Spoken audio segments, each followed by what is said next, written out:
오늘 우리가 볼 것이 세 번째 주제, 마음에 대한 관찰입니다. 우리가 하고 있는 것입니다. 근데 사실 경전에 나오는 것보다 우리가 훨씬 더 세밀하게 합니다. 경전에서 어떻게 말하고 있나 봅시다. 이 마음과 관련돼서는 재밌는 이야기가 하나 있습니다. 부터 당시 때 어느 비구가 시골에서 작은 절에서 살고 있었습니다. 그 절에 항상 공양을 가져오는 아주머니가 한 분 계셨습니다. 근데 그 아주머니께서 아나함의 성이었고 타심통, 다른 사람의 마음을 읽는 능력을 갖고 있었습니다. 그 비구도 그걸 알았습니다. 그래서 그 비구가 그 아주머니의 능력을 이용합니다. 어떻게 이용하니까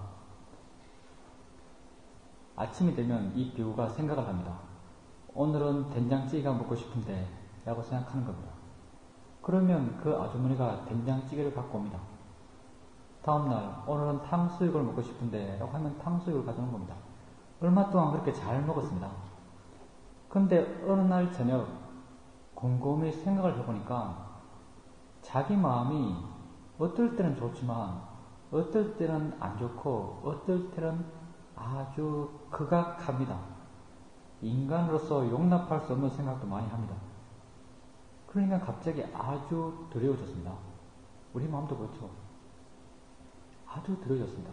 그래서 짐을 얼른 챙겨서 도망가 버렸습니다. 부처님께 가서 부처님 거기 살아보니까 그 절은 도저히 살 데가 못 됩니다. 마음이 안 편해서 도저히 못 삽니다. 그렇게 부처님께 보고를 했습니다. 그러니까 부처님께서 하시는 말씀, 야, 거기야말로 진짜 네가 살아야 될 거다. 얼른 돌아가라. 그러면서 너는 가서 다른 것은 아무것도 신경 쓰지 말고 너의 마음 하나만 잘 보호해라. 이렇게 말씀하십니다. 그래서 그 비구가 다시 그 절로 쫓겨갑니다. 그 절에 있으면서 아마 조마조마하게 자신의 마음을 계속 봤을 겁니다. 어떤 마음이 있지? 나쁜 마음이 일어나면 안 되는데 라고 하면서 그렇게 자신의 마음을 계속 봐갔을 겁니다. 그렇게 자신의 마음을 봐가면서 자신의 마음을 이해해가면서 모든 번뇌를 극복한 아라한이 되셨습니다.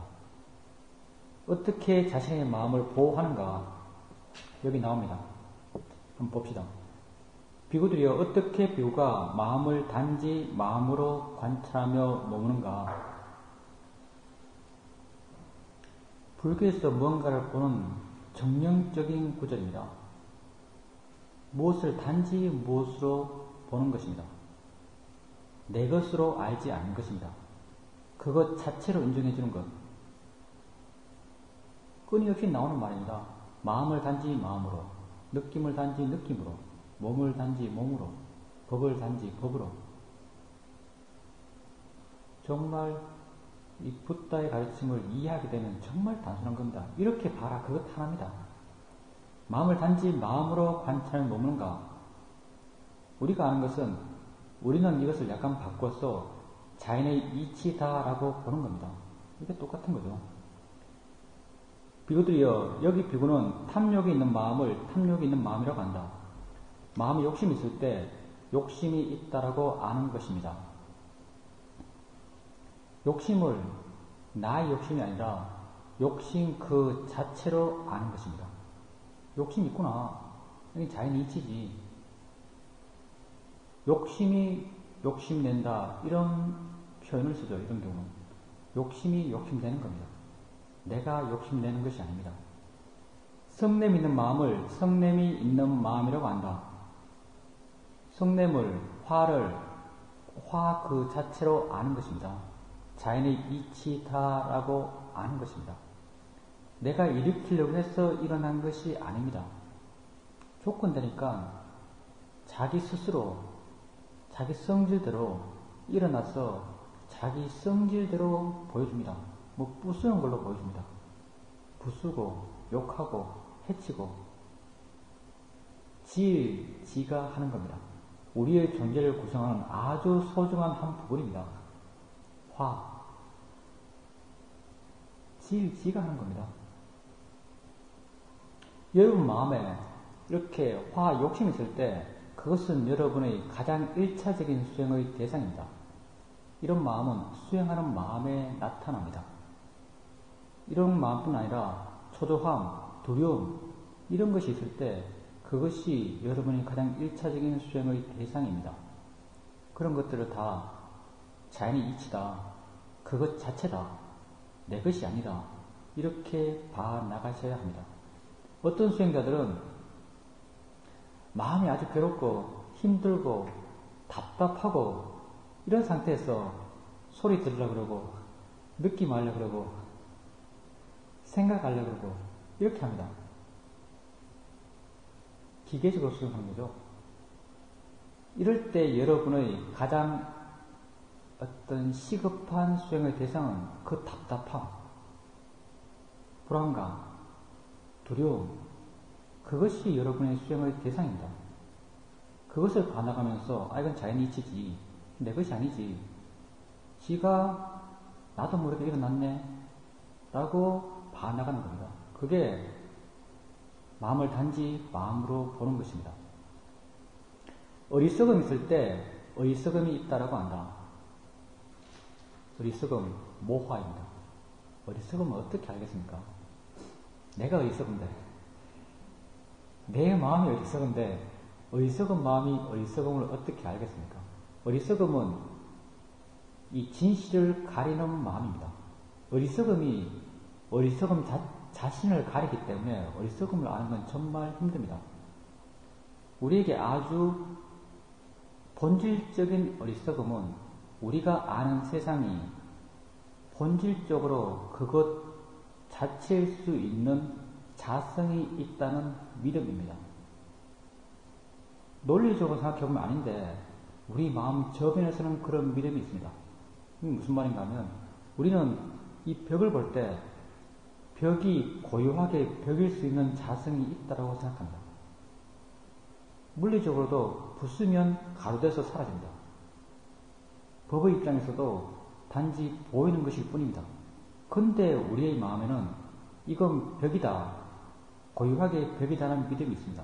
이런 믿음 때문에 저 색깔은 예쁘다, 저 벽의 모양은 아름답다, 이런 반응을 해나가는 겁니다.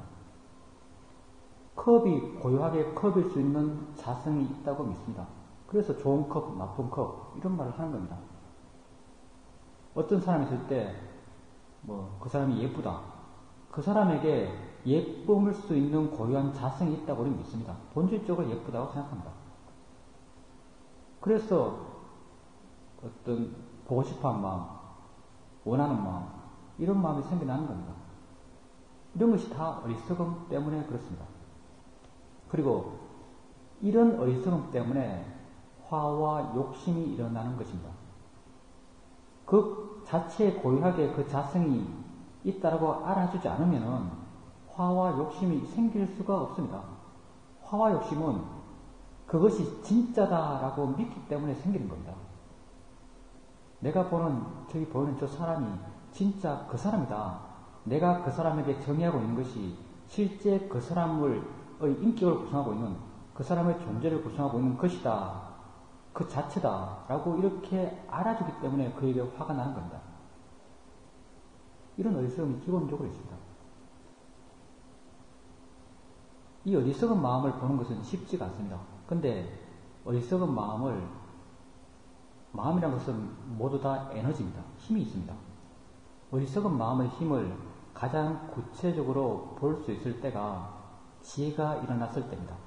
그 가운데서도 모아에 대한 지혜가 일어났을 때 이 어리석은 마음의 힘을 절실하게 느낄 수 있습니다. 여러분 수행을 해나가시다가 일어나는 것을 알아가십니다. 알아가다가 어느 순간 일어남에 나의 개입은, 내가 할 바는, 나의 역할은 전무하구나 라는 것을 깨닫게 됩니다. 통찰하게 됩니다. 그 이해로 마음이 가득 찹니다. 순간 마음이 아주 좋아집니다. 그 이해로 인해서. 그런데 곧바로 어리석음이 일어나면서 어리석음의 반격이 있습니다. 어떤 마음이 생기는가? 내가 없다니 이럴 수가, 용납할 수 없다, 슬프다, 이런 반응이 일어납니다. 이건 있을 수 없는 일이다. 이런 마음의 에너지가 일어납니다. 내가 분명히 깨달았고 그 깨달음이 너무나 명확하고 그 깨달음에 대해서 내가 확실히 알았지만 바로 이런 마음이 일어납니다. 이런 에너지가 아주 강력합니다. 이렇게 지혜로서 깨달은 내용을 부인하고 싶어하는 에너지, 그게 바로 어리석음의 에너지입니다. 이렇게 지혜가 났을 때 어리석음의 힘을 여실히 느낄 수 있습니다. 졸리는 마음을 졸리는 마음이라고 한다. 졸리는 것도 마음입니다. 졸림 그 자체로 아셔야 합니다. 내가 졸린다라고 하면 졸림은 해결되지 않습니다. 왜냐하면 내가 졸린다라고 하면 마음에서 화가 납니다. 그 상태를 싫어하기 때문에. 졸림이 있으면 졸림 그 자체로 봐보십시오. 자연이 이치다라고 봐보십시오. 그러면 졸리는 것이 어떻게 마음이지? 마음이 어떻게 졸리지? 라고 하는 알고 싶어하는 마음이 생겨납니다. 이런 알고 싶어하는 마음, 관심의 마음이 그 졸림을 극복할 수 있는 힘을 우리에게 줍니다. 고요함이 있는 마음을 고요함이 있는 마음이라고 안다.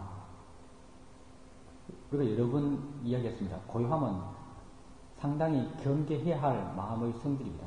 왜냐하면 우리가 기본적으로 고요함에 집착하기 때문에 그렇습니다. 고요함이 있을 때는 언제나 그 반대편의 마음의 성질을 확인해 보셔야 합니다. 마음이 얼마나 깨어있는가, 마음이 얼마나 많은 대상을 아는가, 그 반대편의 힘이 약하면 그 힘을 키워줘야 됩니다. 뭐가 일어나고 있지? 라는 질문을 통해서 아는 게 뭐지? 내지는 마음이 어떻게 알지? 이런 조사를 통해서 어떤 마음의 활발함을 깨워주셔야 합니다. 수행에서 위파사나 수행에서 좋은 마음이라는 것은 마음의 균형이 맞는 것입니다. 가장 1차적으로 균형을 맞춰야 하는 마음이 마음의 어떤 고요함과 마음의 활발함의 균형입니다.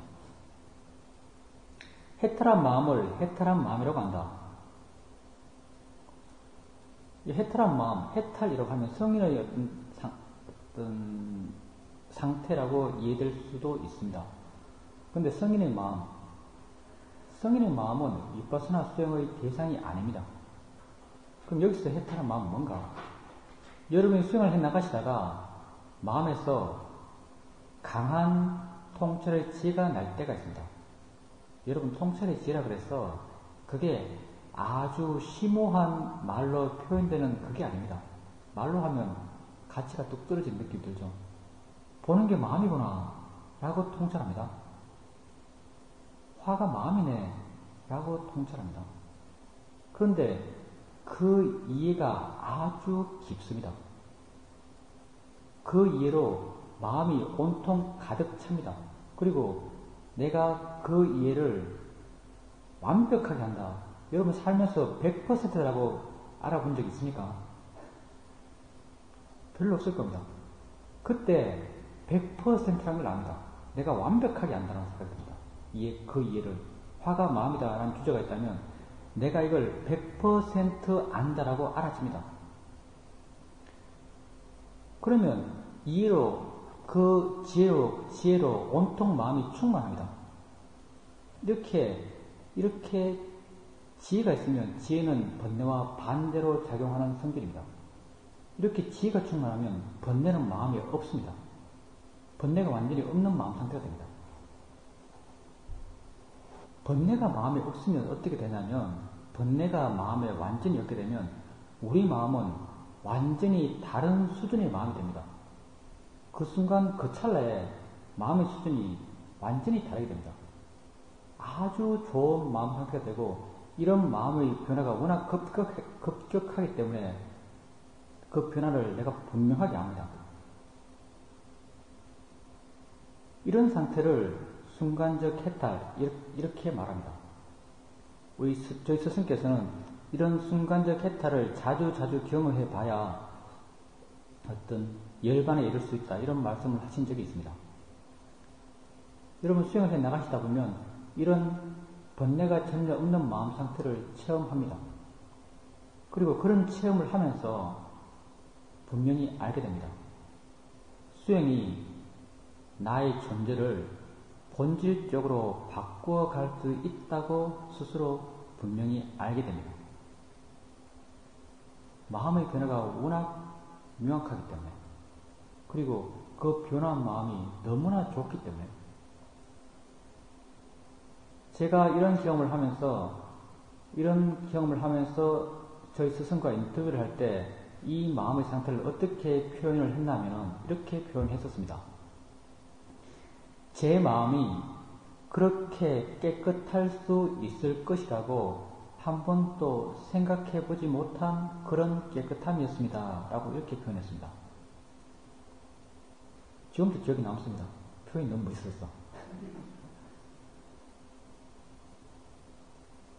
한번 경험해 보십시오. 자신의 존재의 변화, 존재의 질적 향상을 느낄 수 있습니다. 물론 그렇게 좋아졌다가 다시 안 좋아집니다. 지혜도 마음이고 마음은 계속적으로 변화해 갑니다. 우리에게 번뇌의 잠재력이 있는 이상 번뇌는 조건되면 또 일어납니다. 그렇지만 이렇게 강한 이해가 있을 때 그 이해는 내 마음에서 아주 강한 잠재력으로 남아있습니다. 다시 그 대상을 볼 때 이런 지혜는 쉽게 다시 나타납니다. 화가 마음이다 라고 아주 분명하게 깊이 이해했다면 그 이해는 내 마음에 잠재력으로 남아서 다음 화를 날 때 자연스럽게 작용합니다. 우리가 개발한 지혜란 것이 그냥 눈 감고 머릿속으로 머리 굴려서 깨달은 게 아닙니다. 우리의 지혜란 것은 암과 더불어서 생겨났습니다. 뭔가를 알면서 생겨났습니다. 화를 알면서 화에 대한 이해가 생겼고, 욕심을 알면서 욕심에 대한 이해가 생겼고, 봄을 알면서 봄에 대한 이해가 생겼고, 들음을 알면서 들음에 대한 이해가 생겼습니다. 생각을 알면서 생각에 대한 이해가 생겼습니다. 이해가 생긴 원인을 통해서 이해가 생겼습니다. 다음에 그 원인을 접했을 때 우리 마음은 저절로 이 이해를 쓰게 됩니다. 자기 스스로가. 생각에 대한 이해가 생기면 다음에 생각을 알 때 생각을 암과 더불어서 이 지혜가 저절로 작용합니다. 봄에 대한 이해가 생기면 다음에 봄을 알 때 이 지혜가 저절로 작용합니다. 이렇게 점점 그 지혜로 인해서 우리는 그런 일어남으로부터 자유로워져 갑니다. 이와 같이 안으로 단지 마음으로 관찰하며 모은다. 안은 자기 자신을 말합니다. 그리고 밖으로 마음을 단지 마음으로 관찰하며 모은다. 밖은 다른 사람을 말합니다. 우리가 우리 자신의 마음을 깊이 이해하게 되면 자연스럽게 다른 사람의 마음을 또한 이해합니다. 왜냐하면 똑같으니까. 내 마음이나 다른 사람 마음이나 똑같은 메커니즘으로 움직입니다. 우리에게 일어나는 법의 일어남이 다르다면 여기서 이렇게 수행에 대해서 말할 수도 없습니다. 다른데 어떻게 말하겠습니까? 나는 나대로 움직이고 여러분은 여러분대로 움직인다면 아무 의미가 없습니다. 이렇게 이야기하는 것이. 우리에게 실제로 일어나는 법의 일어남이 똑같은 성질, 똑같은 형태, 똑같은 작용을 하기 때문에 우리가 여기서 수행을 이야기하는 것이 효과가 있습니다. 마찬가지입니다. 여러분 자신을 이해하면 다른 사람을 이해합니다. 여러분의 마음을 이해하면 다른 사람의 마음을 이해할 수밖에 없습니다. 여러분이 여러분 자신의 마음을 깊이 이해해서 다른 사람 마음을 이해해 보십시오. 그 사람이 내게 막 욕을 하고 말하고 있습니다. 보통 우리는 그 사람이 저렇게 한다라고 압니다. 그래서 함께 화를 내죠. 자신의 마음을 아주 깊이 이해한 사람은 어떤가? 저런 마음으로 저렇게 하는구나라고 압니다. 마음이 한다라고 압니다. 그냥 마음이 하는구나라고 내가 생각해 주려고 노력하는 게 아닙니다. 마음이 하는구나라고 내 마음에 이해가 됩니다. 그 이해의 느낌을 내가 확인할 수 있습니다. 이렇게 마음이 하는구나라고 알면은 화가 안 납니다. 어떻게 하면 어쩌면 측은한 마음이 생길 수도 있습니다. 참 괴롭겠구나라고 압니다. 왜냐하면 내가 화났을 때 나의 괴로움을 아주 분명하게 내가 알고 있습니다. 그러면 다른 사람이 화의 마음으로 말하고 화의 마음으로 행동하는 걸 보면서 괴롭겠구나라고 당연히 알게 된다. 그러면 어떻게 그 사람에게 화가 나겠습니까? 있는 것을 있는 것대로 안다면, 실제하는 것을 이해한다면 우리 마음은 우리의 관념적 해석에 대해서 그 사람이라는 것에 대해서 마음이 반응하지 않습니다. 그런 마음만 있구나라고 알아차림을 잘 확립하느니 마음만 있구나 하는 것은 위파사나 지혜를 말합니다. 마음을 단지 마음으로 이해한 지혜입니다. 이런 지혜는 알아차림을 좀 더 자연스럽게 하고 더 높은 위파사나 지혜를 나게 한다. 그런 이제 이 마음이 나의 것이라는 가래와 사견에 의지하지 않고 머문다. 그런 세상에 아무것도 움켜쥐지 않는다. 비구도요, 이와 같이 비구는 마음을 단지 마음으로 관찰하며 머문다. 이렇게 신념처를 이야기하고 있습니다. 다음 나온 것은 법에다 관찰, 법념처입니다. 법념처를 보다 보면 앞에 나왔던 신념처, 수념처, 심념처와 중복되는 걸 발견합니다. 그럼 법념처는 앞에 나온 다른 세 가지 수행법과 뭐가 다른가? 이것은 이해의 수준으로 법념처를 나눕니다. 몸을 볼 때 단지 몸을 보는 것, 그것은 신념처입니다. 근데 그렇게 일어나는 것을 고유한 자기 성질대로 일어나는 것이라는 법의 이해를 갖고 몸을 보면 신념처와 동시에 법념처를 하는 겁니다.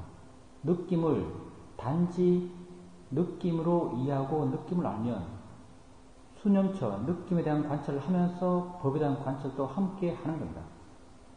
따라서 사념처 수행이라는 것은 근본적으로 다 법념처에 수렴된다라고 말할 수 있습니다. 법이라는 말은 불교에서 아주 다양하게 쓰입니다. 주로 쓰이는 것은 붓다의 가르침, 그걸 법이라고 합니다. 그리고 마음의 대상, 마음이 알 수 있는 모든 것, 그걸 법이라고 합니다. 우리가 외부 대상을 인식한 인식기관은 안, 입이, 설심, 의입니다. 마지막이 의입니다. 마음입니다. 이 6가지 감각기관의 대상이 되는 것, 색성, 향, 미촉, 법입니다. 그 마지막이 법입니다. 의의 대상이 법입니다. 마음의 대상이 법이라고 이름 짓고 있습니다. 마음의 대상이 되는 법은 다시 두 가지로 나눠집니다. 하나는 관념적 법, 빨리는 빠냐띠 담마라고 합니다. 하나는 실제 하는 법, 빠라마타 담마라고 이렇게 말합니다. 관념적 법이라고 하면 내가 집에 있는 강아지를 생각하면 강아지가 마음에 떠오릅니다. 이게 관념적 법입니다.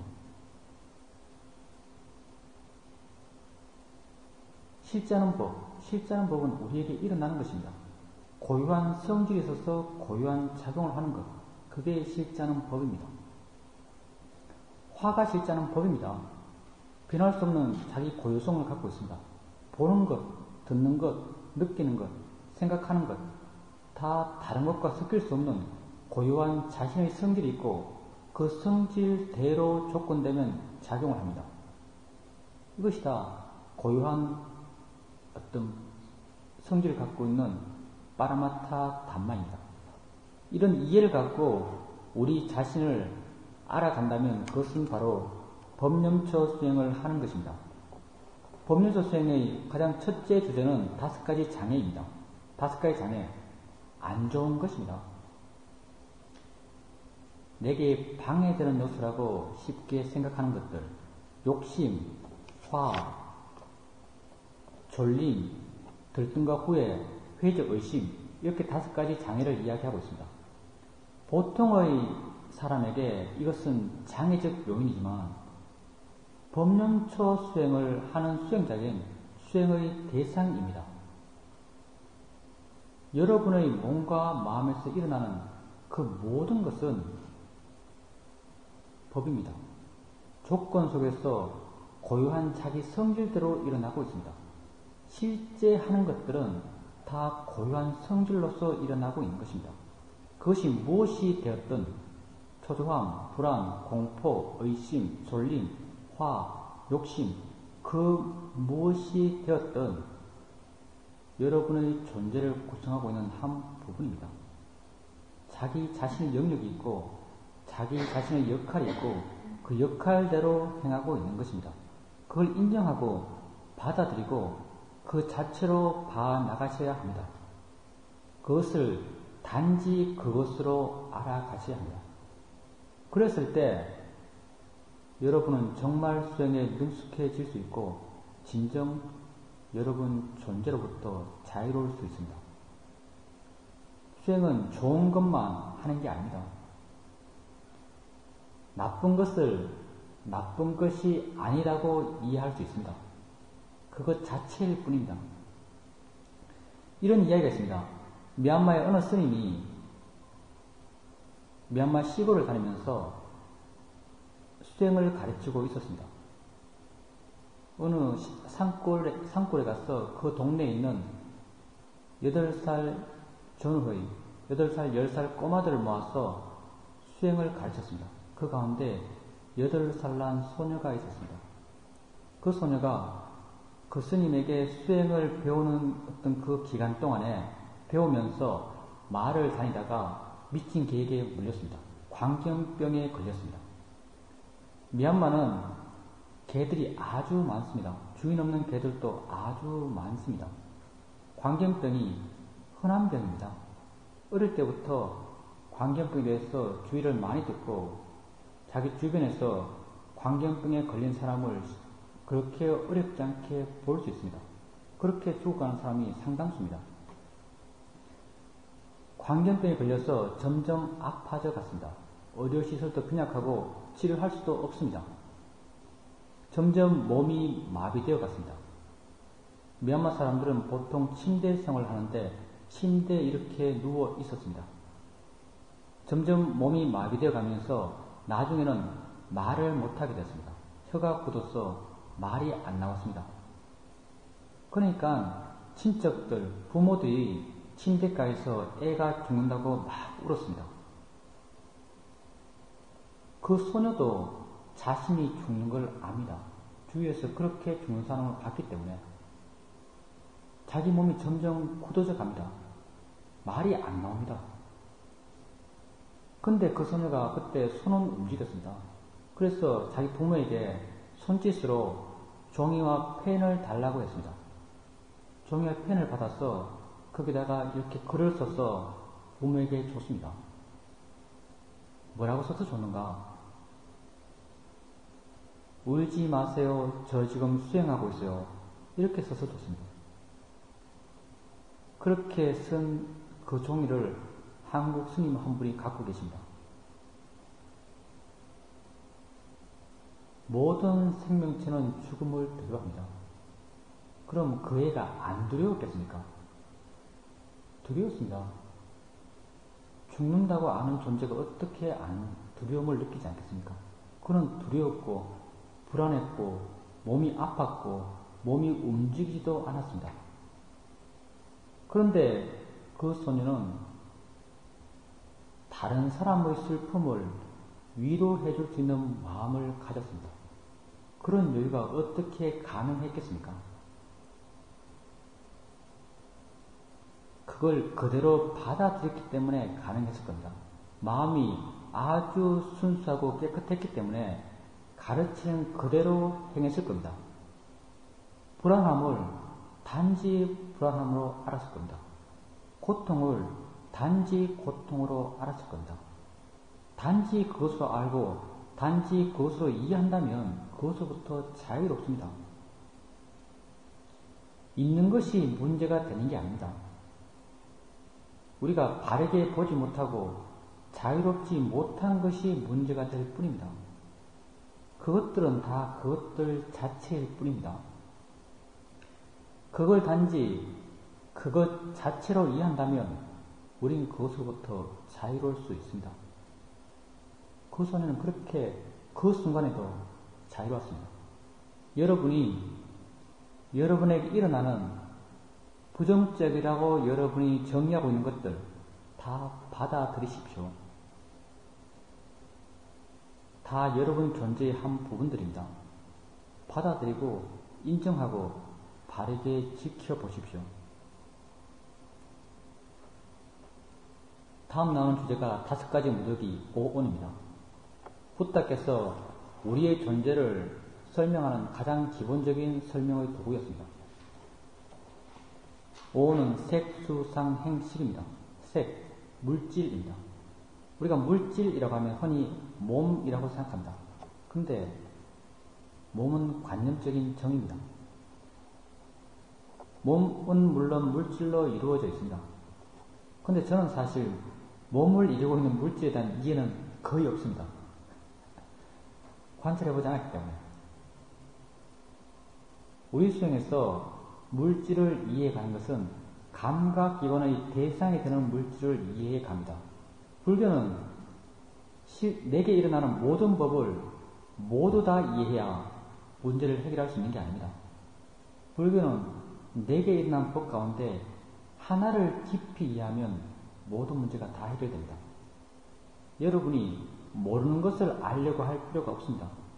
아는 것을, 알아지는 것을 바르게 알아가면 됩니다. 우리가 수행을 해나가면서 물질을 어떻게 하는가?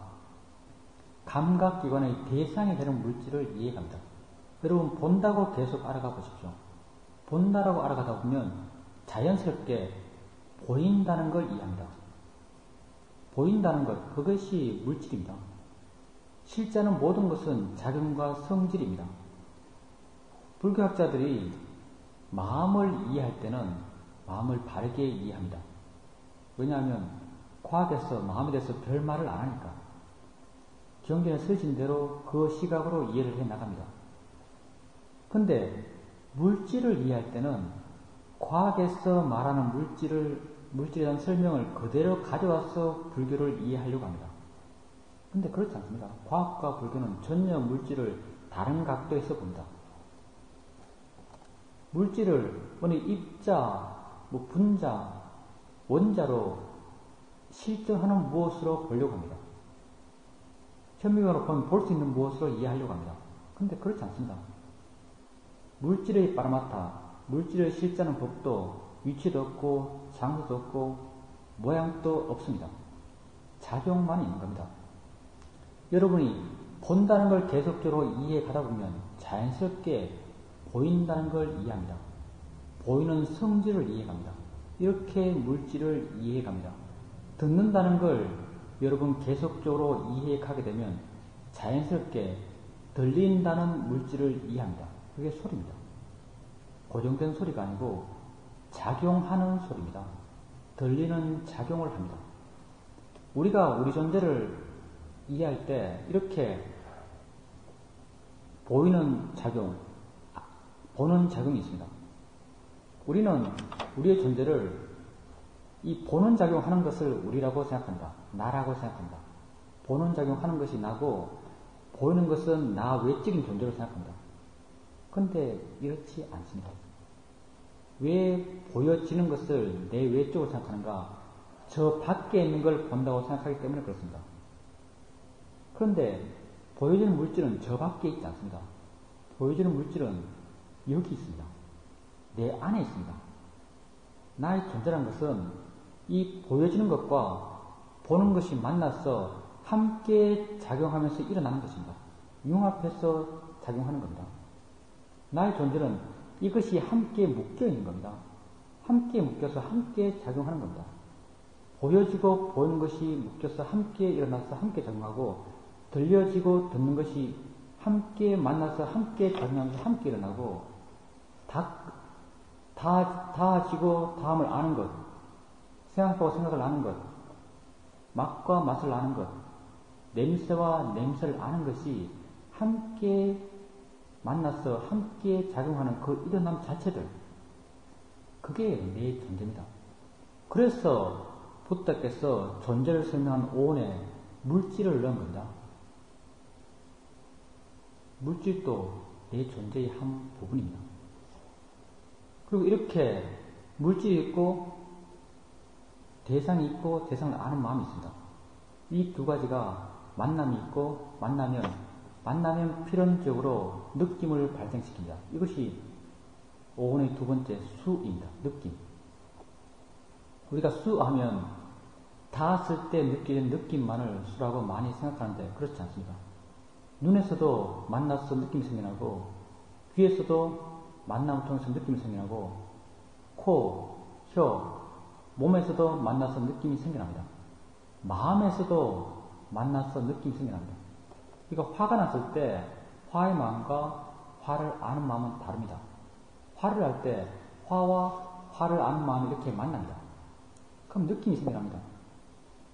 모든 것이 우리의 인식이란 것은 모두 다 이러한 느낌을 통해서 압니다. 이것이 수입니다. 느낌이 있으면 느낌을 통해서 우리가 그것이 뭐다라고 압니다. 그것이 상입니다. 색, 수, 상, 세 번째, 오온의 세 번째입니다. 그게 상입니다. 눈에서 일어난 느낌을 통해서 저건 컵이다, 벽이다, 이걸 아는 겁니다. 새소리다, 물소리다는 압니다. 화났다는 것도 어떻게 알겠어요? 이게 화인지 욕심인지 여러분 어떻게 알겠습니까? 화와 화를 아는 마음의 만남을 통해서 일어난 느낌과 욕심을 아는 마음이 만나서 생겨난 느낌이 다르기 때문에 구분할 수 있는 겁니다. 우리가 마음을 아는 것도 마음과 마음이 부딪혀서 어떤 느낌을 발생시키기 때문에 그 마음이 어떤 마음인지를 알 수 있습니다. 그러니까 이 느낌과 그걸 어떻게 아는 상이 우리 마음에서 아주 중요합니다. 그래서 오온의 한 덩어리로 떼어서 설명하고 있습니다. 우리 존재의 아주 큰 부분을 차지하고 있기 때문에. 상은 정말 오토매틱입니다. 정보를 갖고 그걸 해석하는데 너무나 능숙하기 때문에 우리가 알기 쉽지가 않습니다. 책을 읽을 때 우리는 그냥 눈이 그것을 쓱 지나가면 마음은 그 뜻을 다 압니다. 그것을 상이 하는 겁니다. 여러분이 머리를 빗을 때 어떻게 빗겠다고 생각 안 합니다. 슬슬슬 하면 머리가 빗겨집니다. 머리 모양 생각하고 빗의 각도를 생각하고 어느 방향을 생각하고 하는 것들 다 상이 하는 겁니다. 너무나 능숙하기 때문에 우리가 그 작용을 잘 모릅니다. 이렇게 상으로서 무엇이라고 알게 되면 우리 마음이 가치가 투영됩니다. 그것이 좋은 것, 나쁜 것, 가지고 싶은 마음, 없애고 싶어 하는 마음, 이런 다양한 마음들이 상의 해석에 따라서 반응하면서 일어납니다. 이런 다양한 마음의 의지작용들, 이것을 행이라고 합니다. 행위는 50가지 행을 아비담마에서 설명하고 있는데 다양한 어떤 모든 마음을 다 묶어서 행위에 넣고 있습니다. 그리고 가장 마음의 기본적인 작용, 그것이 식입니다. 마음의 아는 작용. 마음의 대상과 접하면 대상을 인지합니다. 기본적인 마음의 인지작용, 그것이 식입니다. 이렇게 우리 존재를 색, 수, 상, 행, 식, 이렇게 부다께서 설명해 주시고 계십니다. 그럼 이렇게 오온과 관련해서 우리가 오온을 가지고 어떻게 수행을 해야 되는가, 여기 나오는 대인처 경보다 더 좀 우리의 시사점이 많은 경계를 한번 같이 보도록 하겠습니다. 오온 상육파 나콜라피타 존자에 대한 이야기입니다. 나콜라피타 장자가 어느 날 부처님께 갔습니다. 가서 부다에게 제가 늙었습니다. 죽을 때가 다 되어 갑니다. 부다께서 저에게 법문을 좀 해주십시오. 그러면 그 법문이 나에게 오랫동안 행복이 될 것입니다. 라고 붓다에게 말씀드립니다. 그러니까 붓다께서 나콜라피타여, 너는 앞으로 너 자신을 이렇게 닦아 나가라 라고 말씀하시면서 해주는 말씀이 몸은 아프되 마음은 아프지 않으리라 라고 너 자신을 닦아 나가라 가르쳐줍니다. 몸은 아프되 마음은 아프지 않으리라. 나콜라피타 장자가 붓다에게 물러나서 걸어가다가 생각해보니까 그 뜻이 무엇인지 모르겠습니다. 그래서 사리불 존자를 찾아갑니다. 찾아가서 존자시여, 붓다에게 내가 몸은 아프되 마음은 아프지 말라라는 본문을 들었는데 이 본문의 뜻이 무엇입니까? 라고 묻습니다. 그러니까 사리불 존자께서 이 몸은 아프되 마음은 아프지 말라라는 붓다의 가르침을 자세하게 설명해 주십니다. 몸은 아프되 마음은 아프지 말라는 본문을 단지 나콜라피타 존자에게 한 것이 아닙니다. 붓다께서 지금 여러분에게 이렇게 말씀하고 있는 것입니다. 몸은 아프되 마음은 아프지 말아라 라고 말씀하고 있습니다. 그럼 어떻게 하는 것이 몸은 아프되 마음은 아프지 않은 것인가? 사리불 존자께서 이렇게 말씀하십니다. 장자여, 어떤 사람은 몸도 아프고 마음도 아프다. 수행하지 않는 중생들은 이 몸을 나의 것이라고 생각한다. 이 느낌을 내가 느낀다라고 생각한다. 무엇을 알 때 내가 무엇을 안다라고 생각한다. 다양한 마음의 의지작용들을 나의 것이다 라고 생각한다. 내가 욕심낸다. 내가 화낸다 라고 생각한다. 마음의 아는 작용을 내가 안다라고 생각한다. 이렇게 색수상행식의 오온을 나라고 생각하는 사람들은 이 오온이 변해갈 때 슬픔, 고통, 절망이 생겨난다. 이렇게 오온을 나라고 생각하는 사람은 몸도 아프고 마음도 아픈 사람이다. 그런데 장자여, 어떤 사람이 몸은 아프되 마음은 아프지 않는 사람인가? 수행하는 거룩한 제자들은 이 몸을 나의 것으로 알지 않는다. 이 느낌을 내가 느낀다라고 알지 않는다.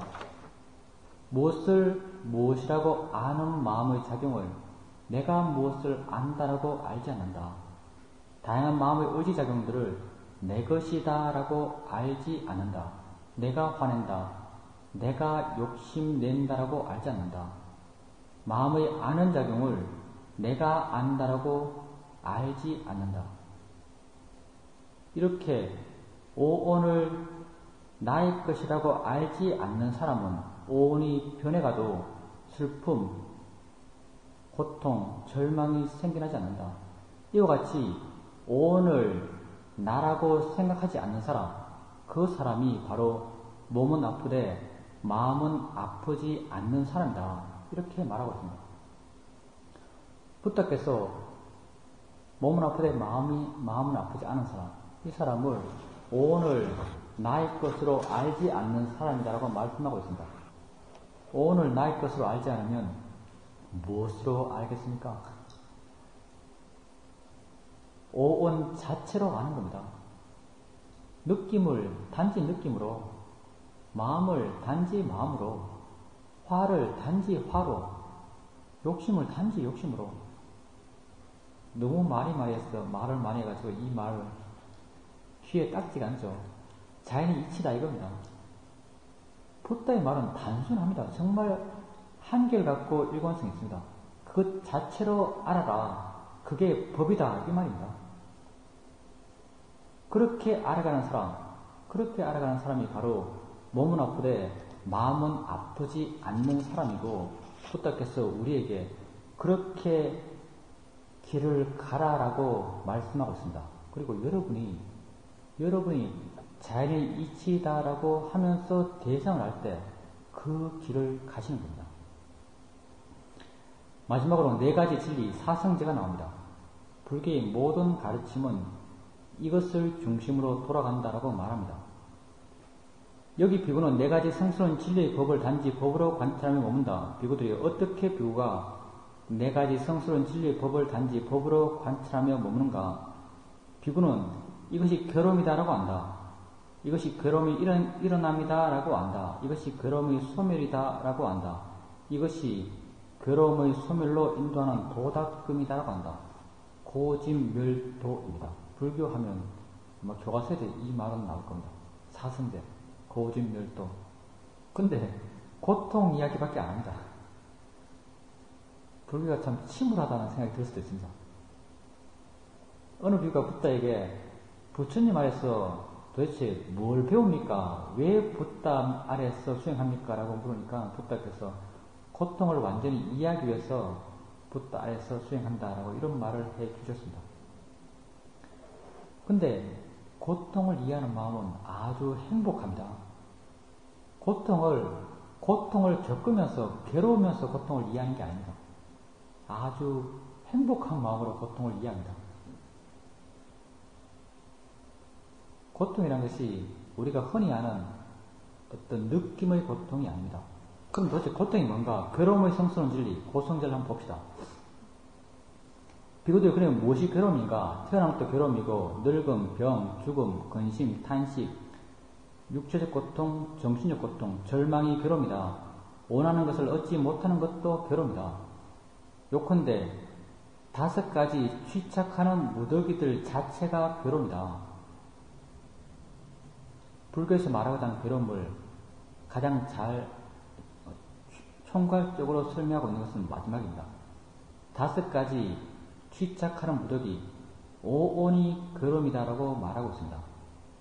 그럼 여기 오온에 뭐가 속하는가?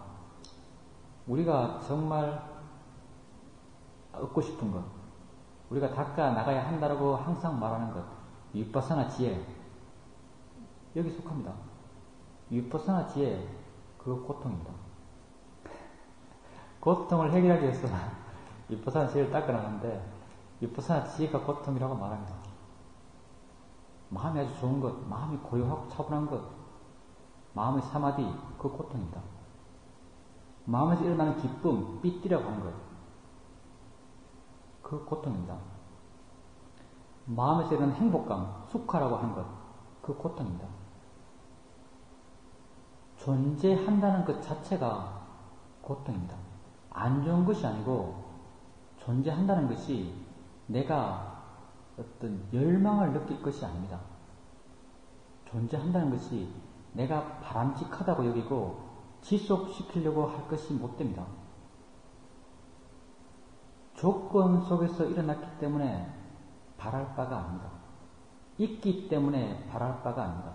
그리고 있기 때문에 바랄 바가 아니라고 이해한 마음은 무한히 자유롭고 무한히 행복합니다. 왜냐하면 있는 것으로부터 모든 집착을 여인 마음이기 때문에 그렇습니다. 얼마나 자유롭겠습니까? 이런 걸 이해한 마음, 그것이 고를 이해한 마음입니다. 여러분이 수행을 해 나가다 보면 여러분 스스로 이해해 나갈 겁니다. 지금 여러분이 갖고 있는 고에 대한 시각으로 이것을 이해하려고 그러면 잘 이해가 안 됩니다. 천상세계가 있습니다. 천상세계. 천상세계는 태어날 때 고통이 없습니다. 왜냐하면 펑 하고 태어납니다. 이걸 화생이라고 부릅니다. 갑자기 확 나타납니다. 몇 살인가? 18세로 태어납니다. 16에서 18 사이 정도. 생의 청춘기로 태어납니다. 아주 미세한 물질로 되어 있어서 아주 아름답습니다. 먹는 것은 아주 미세한 걸 먹기 때문에 항상 맛이 좋습니다. 보는 것도 아름다운 것만 봅니다. 더불어 수명은 몇 살인가? 조제곱 정도 삽니다. 천상에 태어나고 싶으십니까? 욕심 있는 우리는, 존재에 대한 욕심 있는 우리는 천상에 태어나고 싶습니다. 근데 천상세계를 좋아하는 마음이 있으면 절대 고통의 끝에 이르지 못합니다. 완전히 다른 어떤 성질입니다. 정말 존재의 고를 이해한 사람은 그것이 고통이라고 합니다. 오래 산다는 것이, 오래 존재한다는 것이 고통이라고 합니다. 그리고 이렇게 존재의 고, 존재가 희열할 만한 것이 아니다라고 깊이 이해했을 때 우리 마음은 고통의 끝을 향해 나아갑니다.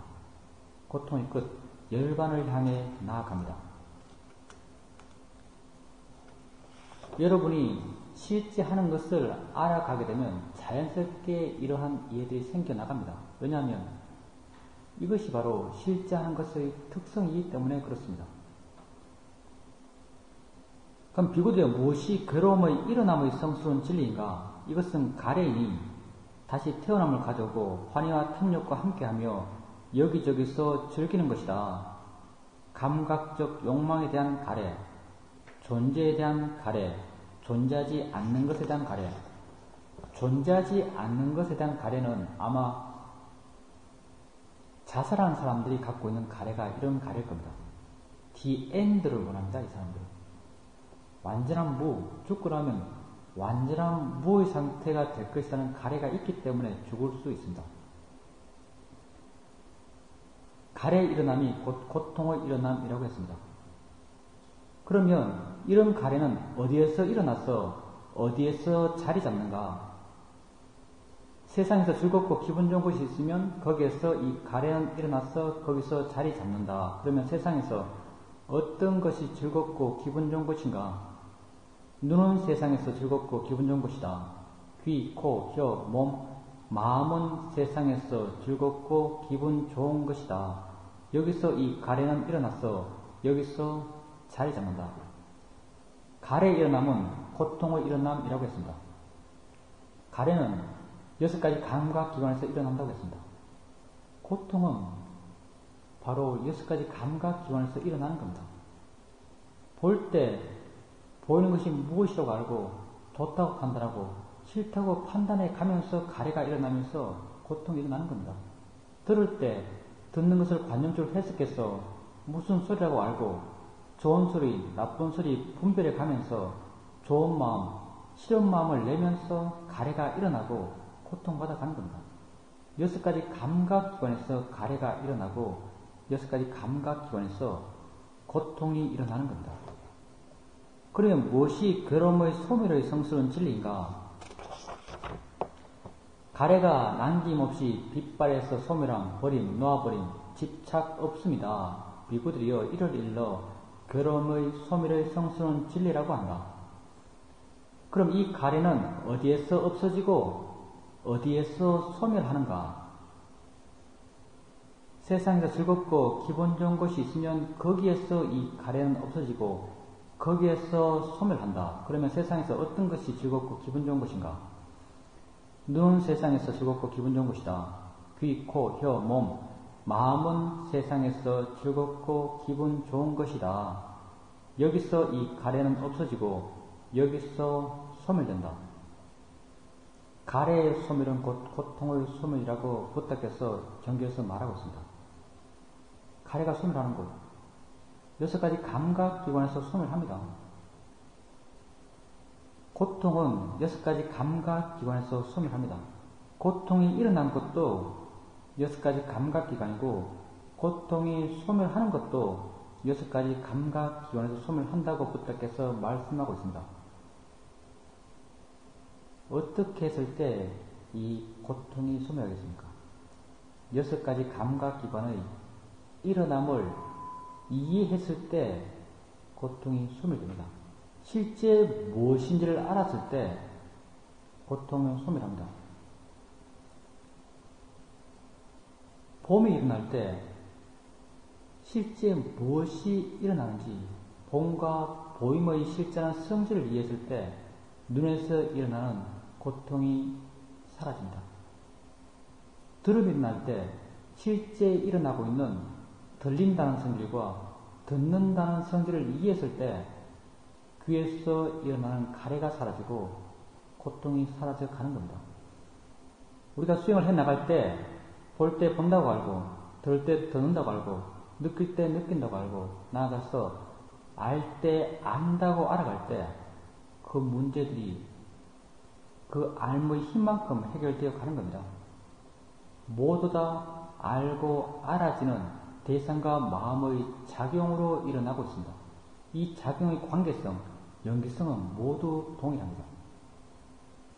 여러분 수행을 해나가면서 아는 마음을 알아가고 아는 마음에 대한 이해가 점점 깊어져가고 자연스럽게 아는 마음과 더불어 작용하는 알아진다는 것에 대해서 대상의 작용에 대해서 이해감에 따라서 이 6가지 감각기관을 한꺼번에 다 이해해 가게 됩니다. 이렇게 되었을 때 6가지 감각기관에서 일어나는 고통의 문제를 해결해 가게 됩니다. 그렇기 때문에 우리가 여기에서 수행을 이렇게 합니다. 보면 보는 줄 알고, 들으면 듣는 줄 알고, 느끼면 느낀 줄 알고, 화내면 화 있는 줄 알고, 욕심 있으면 욕심 있는 줄 아는 것으로 수행을 해 나가게 됩니다. 마지막으로 도닦음의 성스러운 진리. 비구들 그러면 무엇이 괴로움의 소멸로 인도하는 도닦음의 성스러운 진리인가? 이것은 바로 8가지 구성 요소를 가진 성스러운 도인이 바른 견해, 바른 사유, 바른 말, 바른 행위, 바른 생계, 바른 정진, 바른 마음챙김, 바른 삼매이다. 바른 견해, 우리가 엄청 많이 말을 합니다. 잔이치다, 대상이다, 그것 자체다. 그렇게 반항하는 것, 그게 바른 견해입니다. 팔정도의 시작입니다. 그리고 바른 사유, 수행에 대해서 생각하는 것, 법에 대해서 생각하는 것, 실제 하는 것에 대해서 생각하는 것, 이치에 대해서 생각하는 것, 이런 생각들이 바른 생각들입니다. 여러분이 바르게 수행을 해 나가게 되면 자연스럽게 바르게 말하게 되고 바르게 행위하게 되고 바르게 살아가게 됩니다. 바른 정진. 바른 정진은 열심히 하는 것이 아닙니다. 이 순간, 내가 실제로 존재하고 있는 이 순간, 이 찰나를 바르게 살아가려는 노력입니다. 이 순간, 이 찰나에 알아차림이 있고 바른 견해가 있을 때 이 순간을 바르게 살아가는 것입니다. 이 순간에 바르려고 하셔야 합니다. 미래의 어떤 목적을 위해서 열심히 하는 것, 그게 바른 노력이 아닙니다. 순간순간 오르려고 하고 순간순간 바르려고 하는 노력, 그게 바른 노력입니다. 바른 마음챙김, 마음에 바른 견해가 있고 이 알미 계속 이어지도록 하는 알아차림, 그것이 바른 알아차림입니다. 바른 삼매, 일어나는 것에 대해서 견해가 바르고 일어나는 것에 대해서 지혜가 있을 때 우리는 일어나는 것에 마음이 반응하지 않습니다. 일어나는 것으로부터 자유롭습니다. 이럴 때 마음은 고요합니다. 반응하지 않은 마음은 고요합니다. 이런 마음의 고요함을 바른 삼매라고 말합니다. 이렇게 8가지 8정도를 걸어가서 다음 가는 것은 또 어디겠습니까? 다음 가는 건 또 바른 견해입니다. 우리가 뭔가를 이해하게 되면 그 이해는 다음에 그 뭔가를 바라볼 때의 우리의 시각이 됩니다. 계속적으로 바른 견해를 좀 더 바르게 바꿔가는 과정, 그게 우리의 수행하는 과정입니다. 부탁해서 이렇게 경전을 마치십니다. 비구드여 누구든지 이 4가지 마음챙김 확립을 7년을 닦으면 2가지 결과 중에 하나를 기다릴 수 있다. 구경의 지혜를 얻거나 돌아오지 않는 경지를 기다릴 수 있다. 돌아오지 않는 경지는 안함의 경지입니다. 7년이 아니더라도 6년, 5년, 4년 이렇게 줄어 들어갑니다. 6달, 2달, 1달 7일을 닦으면 2가지 결과 중에 하나를 기다릴 수 있다. 여기서 구경의 지혜를 얻거나 취착의 자취가 남아있으면 다시는 돌아오지 않는 경지를 기다릴 수 있다. 7년에서 7일까지입니다. 전 벌써 7년 지났습니다. 여러분 내일이면 7일입니다. 그래서 우리 7일짜리 수행 프로그램을 짜죠. 사람이 이 마음의 잠재력이 다 다릅니다. 우리는 불교에서는 이걸 바라밀이라고 이렇게 말합니다. 각자 자신의 바람을 갖고 어떤 자신의 길을 걸어갑니다. 여러분이 수영을 하다 보면은 가끔은 저 사람은 나보다 배운 것도 적고 나보다 못생겼고 키도 작고 한데 왜 나보다 수영을 잘하냐 이런 생각도 가끔 할 때가 있습니다. 근데 수영에서 다른 이와의 비교는 정말 무의미한 것입니다. 여러분은 여러분 자신의 세상에서 주인공입니다. 다 여러분이 해석하는 세상입니다. 여러분은 여러분의 길을 여러분에게 알맞는 속도로 가고 있습니다. 중요한 것은 빨리 간다는 게 아닙니다. 중요한 것은 바르게 간다는 것이고 지금 가고 있다는 것입니다. 지금 하고 있다면 여러분은 만족할 수 있습니다. 바르다는 게 얼마나 소중한 것입니까? 내가 바르게 하고 있다고 스스로 안다면 나는 행복합니다. 바르게 하고 있는 그 길을 가고 있는 자신에게 만족하십시오. 이렇게 경계를 마친다. 비고도요, 이 도는 유일한 길이니 중생의 청정을 위하고 근심과 탄식을 다 건너기 위한 것이며 육체적 고통과 정신적 고통을 사라지게 하고 옳은 방법을 터득하고 열반을 실현하기 위한 것이다. 이것이 바로 네 가지 마음 챙김의 확립이다. 라고 부탁해서 말씀하고 있습니다. 이렇게 경전에서 부탁해서 수정이 돼서 말씀하신 것을 같이 살펴봤습니다. 우리가 이렇게 살펴보면서 부탁께서 말씀한 대로 우리가 수행하고 있다는 걸 충분히 확인할 수 있습니다. 우리가 자연이 이치다라고 대상을 알아가는 것, 그걸 부탁께서는 그것 자체로 알아가란 말로 설명하셨습니다. 너희 것으로 알지 말라라는 말로 설명하셨습니다. 그리고 우리가 하고 있는 이 길을 걸어감으로써 부탁께서 우리 삶의 문제를 모두 다 해결할 수 있다라고 확언하십니다. 여러분도 수행을 해나가면서 수행을 하고 있다면 여러분 삶에서 만나는 문제들, 처음에는 작은 문제들부터 조금씩 해결되어 간다는 걸 스스로 발견할 겁니다. 이런 발견을 통해서 여러분은 여러분 자신이 좋아지고 있음을 압니다. 여러분 마음이 좋아짐을 압니다. 여러분 삶이 행복해져 간다는 걸 알게 될 겁니다. 부탁해서 말씀하신 것처럼 한번 수행해 보십시오. 한번 깨어있고 알면서 살아보십시오. 예, 그럼 마치겠습니다. 사두 하고 마치겠습니다. 사두